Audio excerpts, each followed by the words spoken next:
is the Indian traveler still attractive for a foreign destination, for a tourist destination like Azerbaijan?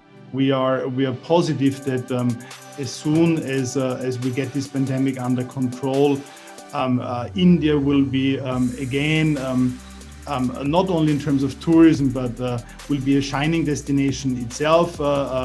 It's a beautiful destination to travel to, and in the same way, Indians will be traveling across the world and also visiting Azerbaijan.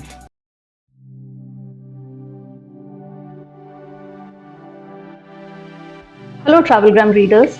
Welcome to a brand new episode of TG Conversations. We have with us a very special guest from a country that can be best described as a tangle of contradictions and contrasts. From bustling nightlife and markets to a charming walled city, from historical hotspots to geographical marvels, this nation has it all, especially for those who are looking for something different when they travel. I'm talking of Azerbaijan, a country that I've been lucky enough to travel to and have fallen in love with.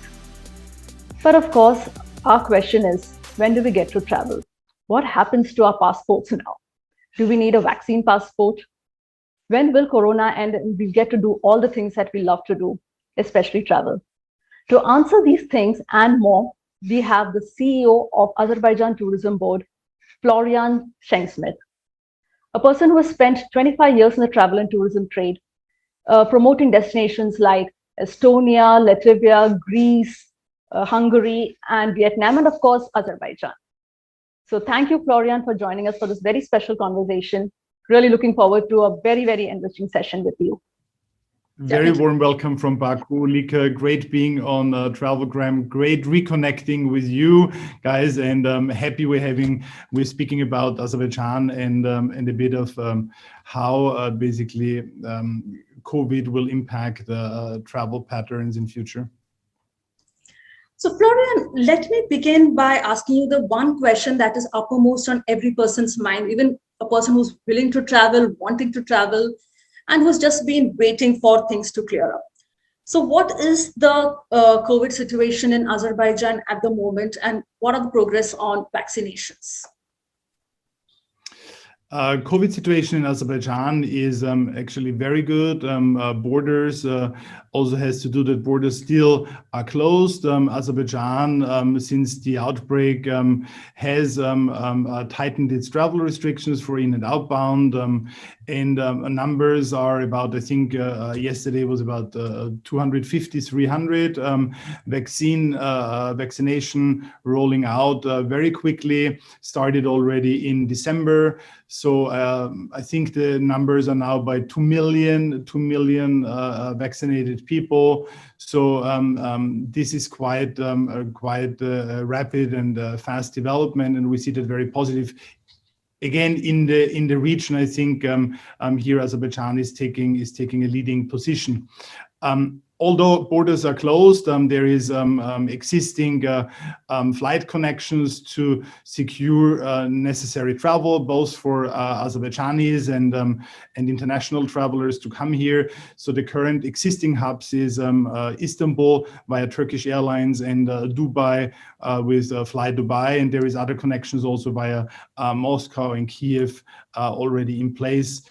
So this secures us travel, although e-visa system is currently suspended. So that means that tourism is on hold, and we are very positive and looking that borders hopefully will reopen soon. Again, tourism here is not the only component. Obviously, health and social welfare is more important in this situation, as we all understand.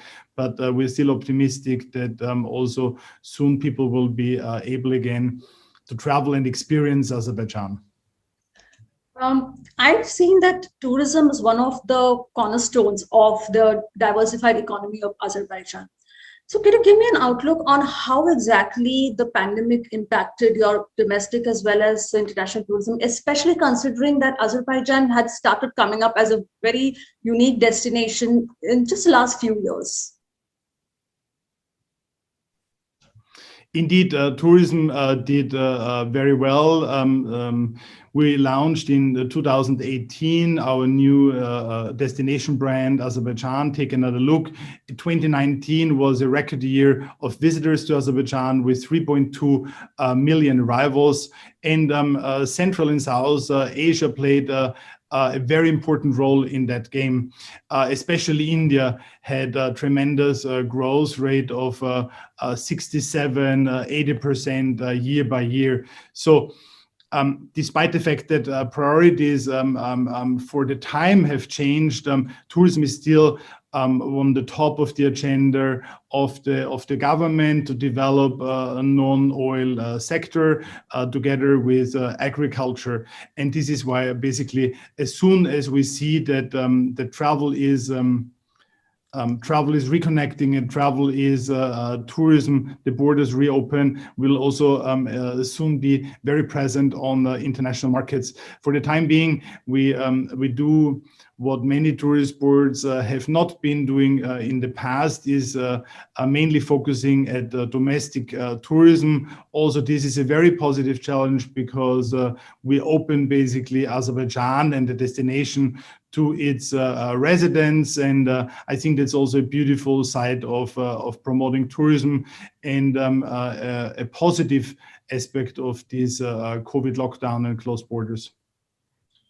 But in terms of, because of the travel restrictions, so to say, I've seen that you have invested a lot in virtual engagement with the tourism stakeholders.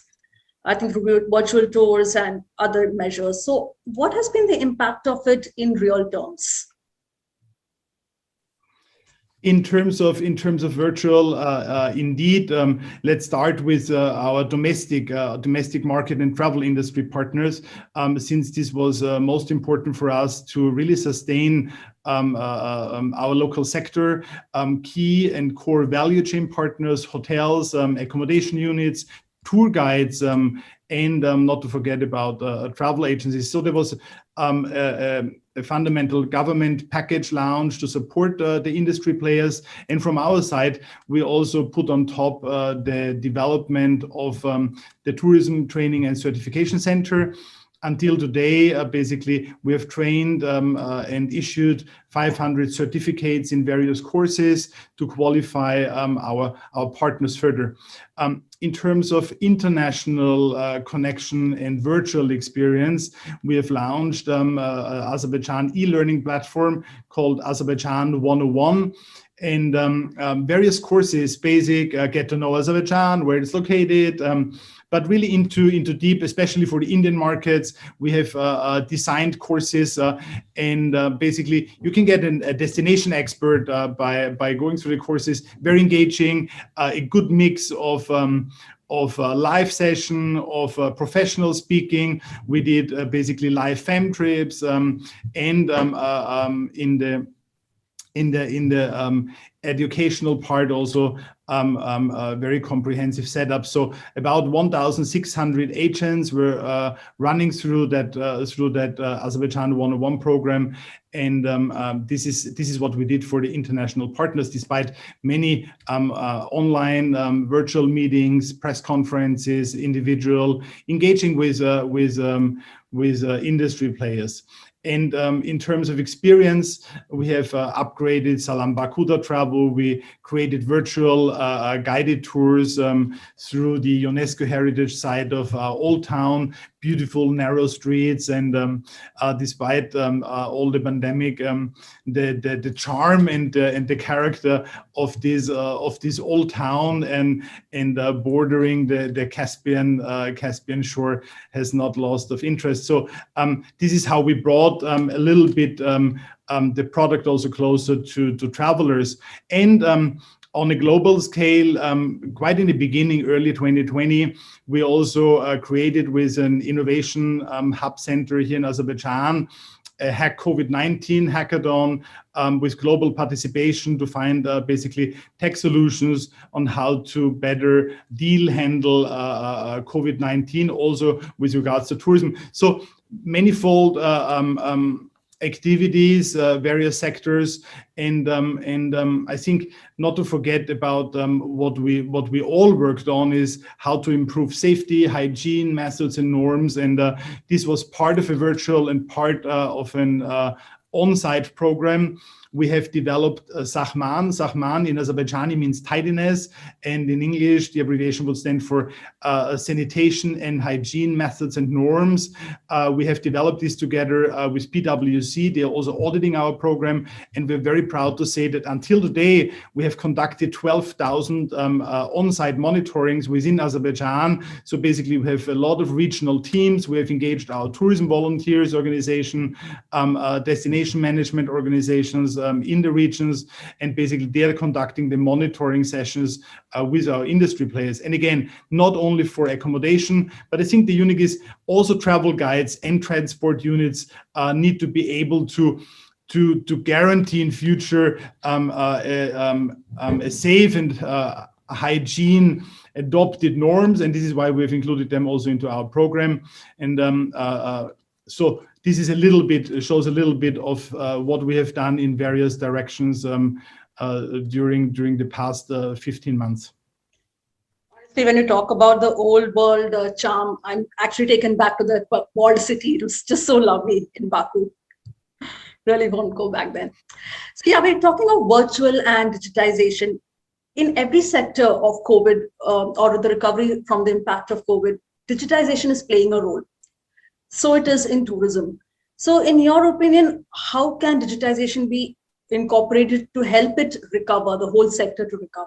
What are the aspects where technology can be of help?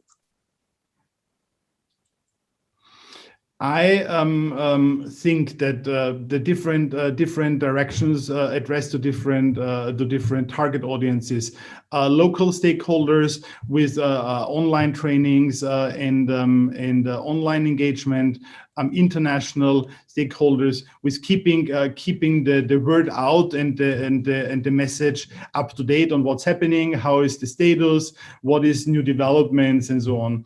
And I think in a global community also, tech solutions innovation is the approach. I think what we are now looking at, maybe also to mention another direction, is we have quite a few number of accommodation units in the more related to private homestays, guest houses, village houses in remote areas in the country, who until today are not able to connect to global sales channels. And I think this is one of the challenges we've put ourselves in, how to overcome that without disrupting basically existing market dynamics. So without excluding OTAs, without excluding local destination management companies, but at the same time giving them a chance to connect to clients and to the markets. And this is why we have conceptualized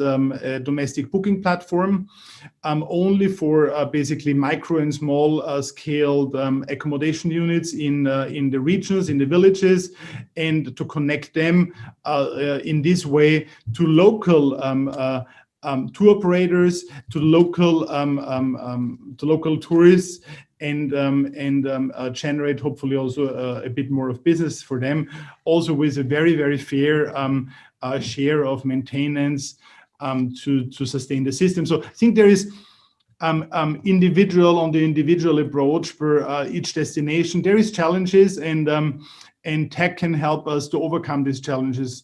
Obviously, also hybrid events, for example, speaking for a business event sector, an important element. Azerbaijan has been gaining a lot of recognition in the past years for international meetings, conferences, congresses. We're also proud to say that in 2023, we have won a pitch for the World Astronautics Congress, and will be taking place in Baku with around 5,000 delegates. So, and in future, obviously, business events is also a sphere where we think on how to showcase our beautiful and unique sites and places and venues, combine it with local culture, and stage in a small scale, maybe event, although connected virtually through a much bigger community. So I think also this brings a lot of opportunities for all of us. You mentioned about India, and yes, I'm aware that it's increased by 67%. I think it was in 2019, the figures had come out. But now that India has become actually a COVID hotspot, so to say, in the world, is the Indian market still big for you? Or let me put it more candidly,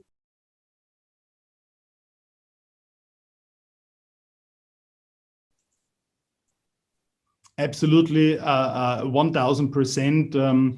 I can reassure you in this. We are following the situation with our Indian partners and friends very closely. All our thoughts and emotions are with the Indian people to hopefully overcome this really difficult and challenging situation very soon. And despite all these tragic human losses, we are positive that as soon as we get this pandemic under control, India will be again not only in terms of tourism, but will be a shining destination itself.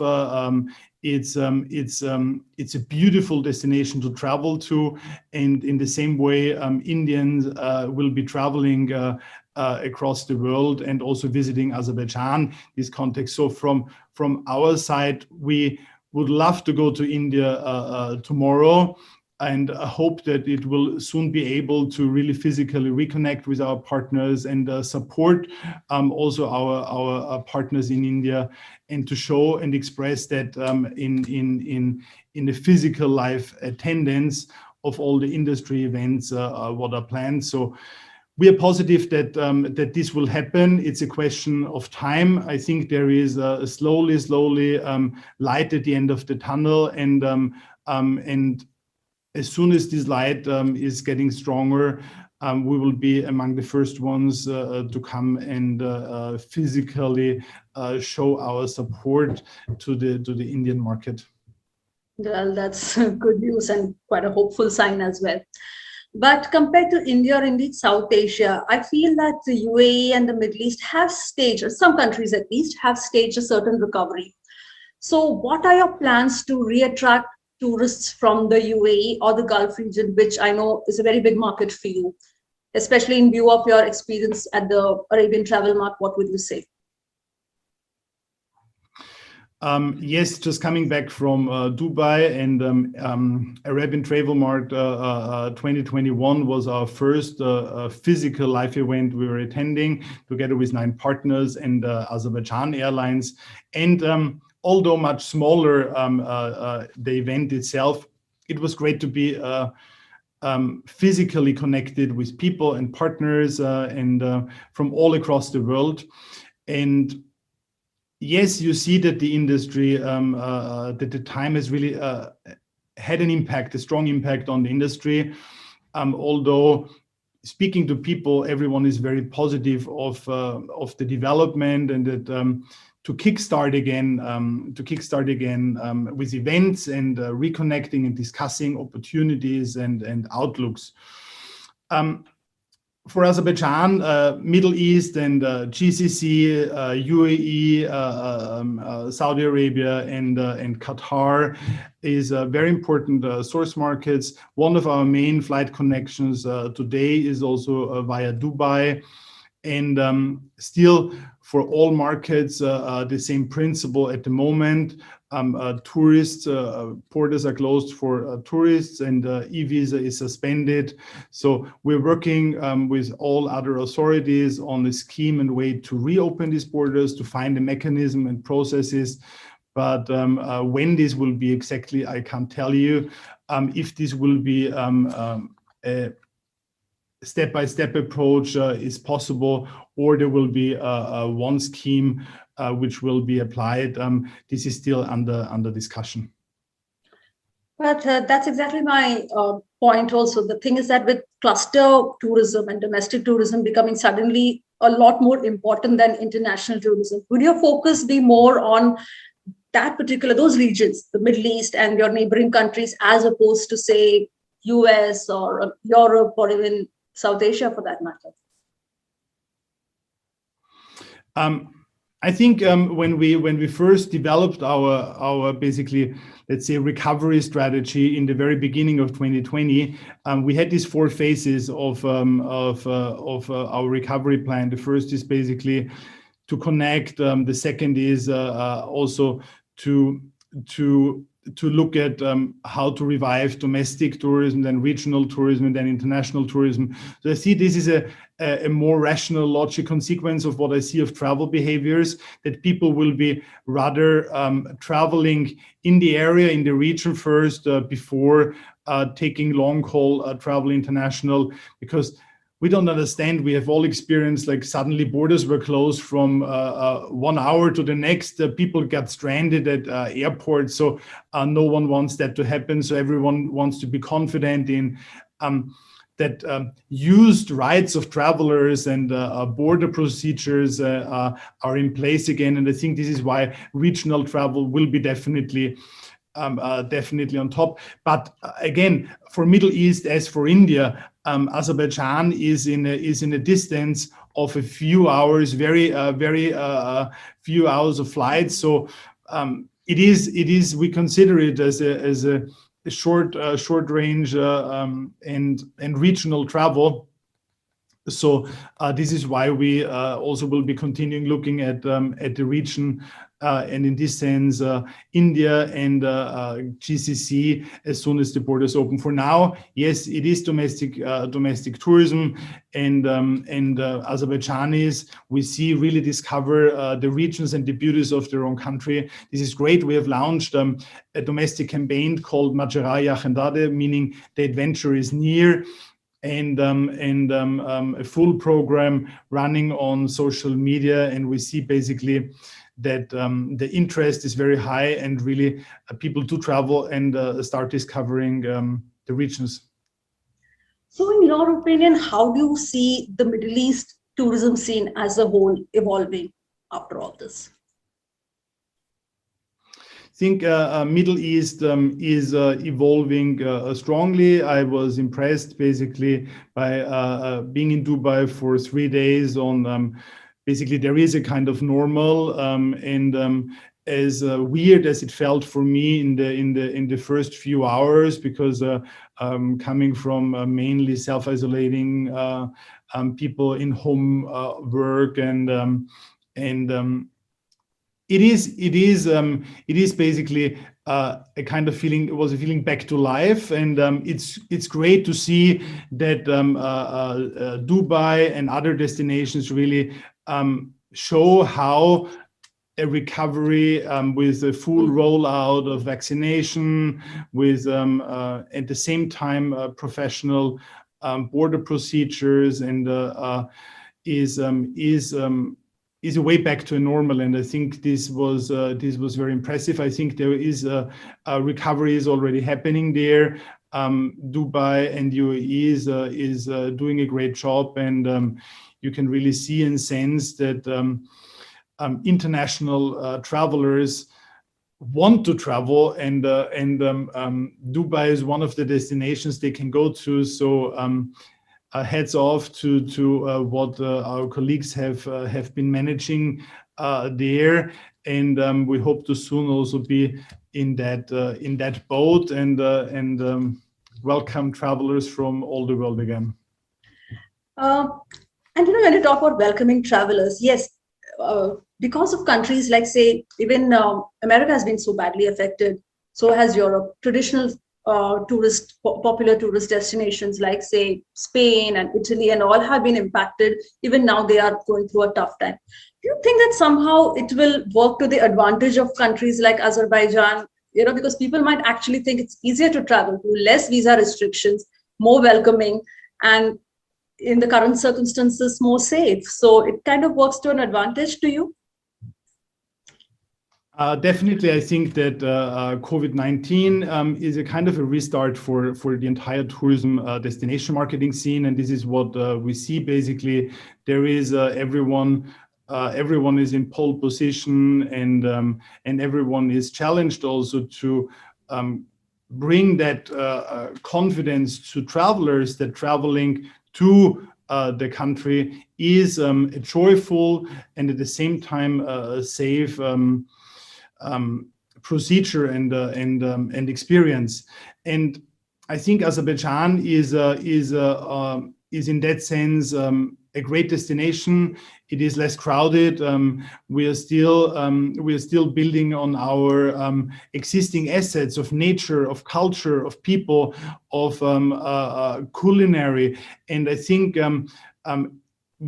taking these assets, basically enforcing these existing assets, is the key to success. So. Not the artificial introduction of new, but really building on what is here. We have recently, less than a month ago, basically laid the fundament for the new Mud Volcano Experience Center, a little bit south of Baku.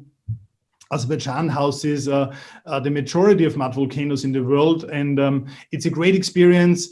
It is not far. The new site and experience center will not be far from the UNESCO World Heritage Site of Gobustan, so easy to connect activities. So this is just one example, building on UNESCO heritage site of Sheki with its beautiful old town nestled on the hill in the lush green mountains of the Caucasus is another example. So we have also created new products, regional products. I think this is important. Itavitis Caucasus, a wine route, together with Russia and Georgia, to promote our wine heritage in a regional context. We are now discussing also with colleagues from Georgia on a Trans-Caucasus trail. So basically that in future you can hike and track the Caucasus between the two countries. So a lot of, I think, exciting projects when we really take these resources and with our mountains, with the subtropical climate in the south, where, for example, a new products around tea, lemon plantation, rice even have been developed, and not to forget about the liberated territories of Karabakh, which house a huge potential for further development. And already towards the end of this year, also a new airport will be opened in Vizuri. So this will be a completely new topic and chapter of tourism development in the country. Actually, that sounds so exciting. I think time for another visit soon, especially if you're starting the wine tour and the trek from Georgia and Azerbaijan. So Florian, I know last year you might have been asked this question often as to what are the future trends in travel going to be? What are the trends of travel given the COVID situation in 2020? In view of all that's happened and considering that the situation is still unstable and fluid in most parts of the world, what are those trends that have stayed on in 2021 and will continue? Although I think travel might never be exactly the same as we know it, it won't change dramatically. So I think strategically planning on the long term is still what we should do and what we're doing. So a good strategy framework also will basically resist a challenge of COVID and other, but we should at the same time be very agile and proactive in our short-term actions. So, for example, as I mentioned before, infrastructure planning for tourism, new experiences like the Mud Volcano Center, the conservation of historic and cultural sites within our reserves. I think all this is untouched, and we need to keep really an eye on the long-term development. Although on the short term, we are really challenged to see how to reorganize our own structure. Here at the Tourism Board, we have basically reshifted internally, so created a lot of exciting cross-learning opportunities for teams who are less engaged, and to engage them in new projects like the tourism setup of the Tourism Training Center, or engaging in e-learning activities. So I think from a personal approach is keep your agility and your positive, and be ready to jump into new adventures, when at the same time not losing the long-term commitment of where we want to take the destination, and that Azerbaijan has in future an important standing on the international arena. And this is obviously interrupted now with COVID, as in any other destination, but this will not basically take us off the road of success for many more years and generations to come here in the country. And I think from a content perspective, it's all about what do you have, what is existing in the destination, and how can you develop these assets further. Not important in tangible or intangible, and I think this is what it's all about, and this will bring out a much stronger USP of each destination than ever before, and will give many more reasons to visit, in our sense, Azerbaijan compared to any other competitors. So I think it's less about marketing and communications. It's really what is the delivery of the brand promise on site, and how can you create these touch points with the brand we are sharing and communicating. Another to conclude in that sense with something culinary, we have started an exciting project with Slow Food. Slow Food is an international NGO based in Italy, and we are developing with them a so-called slow food travel destination. This we have selected a region in the northwest of the country, and together with the little producers there, small-scale farmers and producers of dairy products, honey, herbs.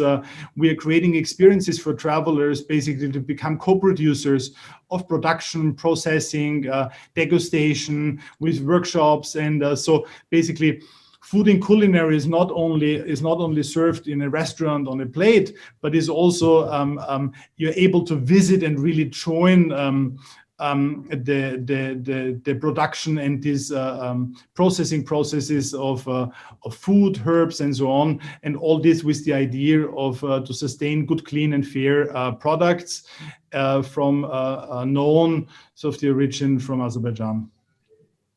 That sounds the most exciting, I must say. Food tour, who wouldn't like it? You spoke about competitiveness, and what do you think should be done to increase collaboration between the countries? Because everyone has been impacted by COVID. There's not one country that has not been, affected in some way or the other. So how can countries cooperate with one another rather than compete to stage a recovery?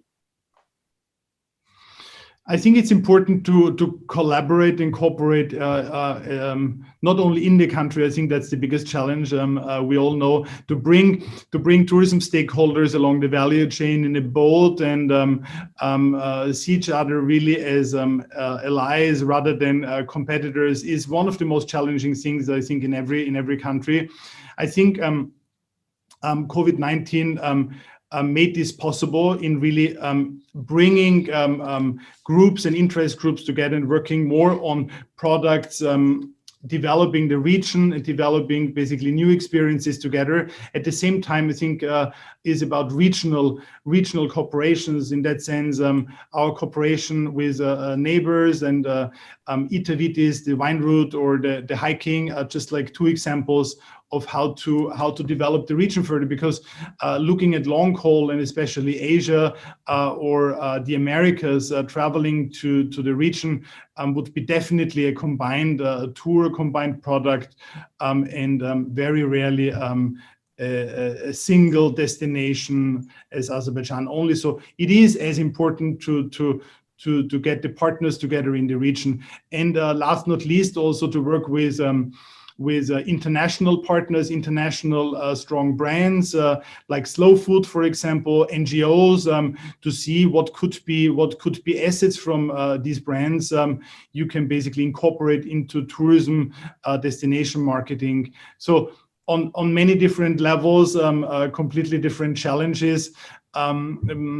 The hardest is really to get to find the one language within the most critical partners, which are always in the destination themselves. But that's good. They challenge us, and we challenge them. So I always say, as long as there is a discussion, and as long as we can still sit and speak to each other, and there is always a positive development. It's critical when you block each other. Basically, I think that is the worst case scenario. But from our side, various mechanisms, destination expert clubs, online gatherings, our associations, guides, hotels, travel agencies.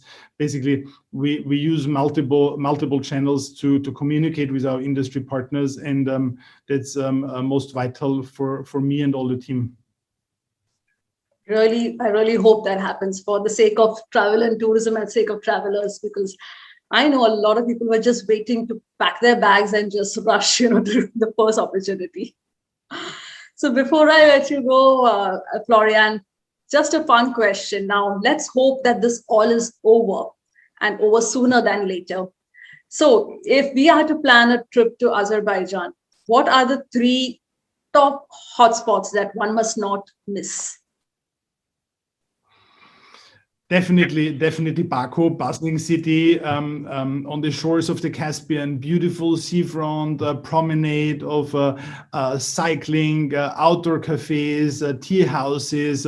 Now also with the join of the largest entertainment and shopping complex in the entire region. The Dennis Mall, not opened yet because of COVID, but will be a brand new experience.